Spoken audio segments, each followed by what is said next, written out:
विस्फोरक बैटरଙ୍କ मायाबनी फूल जोछना किए है सुंदरी miss India जी दर्शक बंधु आईपीएल 2025 रे क्रिकेटर ईशान किशन हॉइचय सृष्टि कर सबुआड़े आलोचना होले एबे ईशान किशन परफॉर्म लाइव को नहीं लाइव नाइट को आसी ईशान किशन का ना आदिति हुंडा सहित दीर्घ दिन हेब जोड़ा जाऊला प्रायतः उभय मध्य एकाठी देखा मिले आईपीएल 2019 रे आदिति एक मैच रे मुंबई इंडियंस को चीयर्स करथिबा देखा मिलता यापर उभय नाँ जोड़ा जाइथिला जहाँपर चर्चा भी बढ़ी वर्तमान उभय एकाठी अच्छा कि ना से विषय कौन निश्चित ना तेज यार भितर आसतु जाना आदिति हुंडिया किए जहाँ ना वर्तमान ईशान किशन ना जोड़ा जाऊँगी पुणी थे संपर्क नहीं चारिड़े चर्चा आरंभ होती आदिति जड़े सोशल मीडिया इन्फ्लुएंसर से सोशल मीडिया प्रायतः चर्चा रुहति रिल्स वीडियो गुड़िक लक्ष लक्ष भ्यूज आसे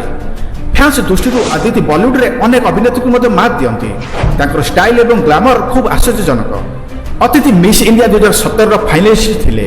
से 2018 में मिस जिफा सुपरनल इंडिया होते से मॉडलिंग ऑफर पाई से 3 वर्ष मॉडलिंग करते से एक पोशाक ब्रांड आरंभ कले पर किंतु ईशान किशन किंतु बेसी देखा मिलना सेपटे मुंबई इंडियंस रिलीज होगा ईशान किशन एवं हैदराबाद जोड़ी होती आईपीएल प्रथम मैच ईशान किशन विस्फोरक शतक बल एशिया 6 विकेट हर 286 रन करता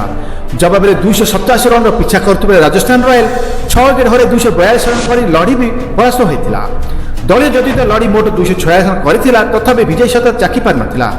हैदराबाद विशाल स्कोर करता मैच रे जहाँ ईशान किशन शतक बल संभव हो पाता जी दर्शक बंधु विस्फोरक बैटरଙ୍କ मायाबनी फूल जोछना किए यही सुंदरी मिस इंडिया जी वर्तमान ईशान किशन प्रेम उबुटुबु आगुरी दुजन 2019 मसीह आईपीएल दुजन प्रेम संपर्क सृष्टि होता चर्चा होता जमापड़ा जनसंघ किंतु पुणी थे ईशान किशन आदित्य हुंडाईकर एमती संपर्क बर्तमान सामना को आसूसी जनसंघ बंधु किए यही सुंदरी को वर्तमान ये दुजन भाइराल पोस्ट वीडियो सब चर्चा आरंभ होती ईशान किशन वर्तमान चारिआडे छाई रही तो कौन रही कहानी आगू ही जना पड़ो दुजनकर प्रेम संपर्क आगू अच्छी कि ना एमती बहुत किसी संपर्क मान रही सोशल मीडिया रे आगू ही जना पड़ो तो ये एक लाटेस्ट अपडेट जहाँ आपको जनइली अपडेट जब भल लगे तो गोटे लाइक करेंगे और ज़्यादा ज़्यादा शेयर करेंगे कारण यही क्रिकेट कंटेंट सर्वप्रथम मो चैनल स्माइल बॉडी क्रिकेट रे आपने देखा पाइबे तो आज रोचे देखा कल कौन दमदार वीडियो से टेक केयर जय जगन्नाथ।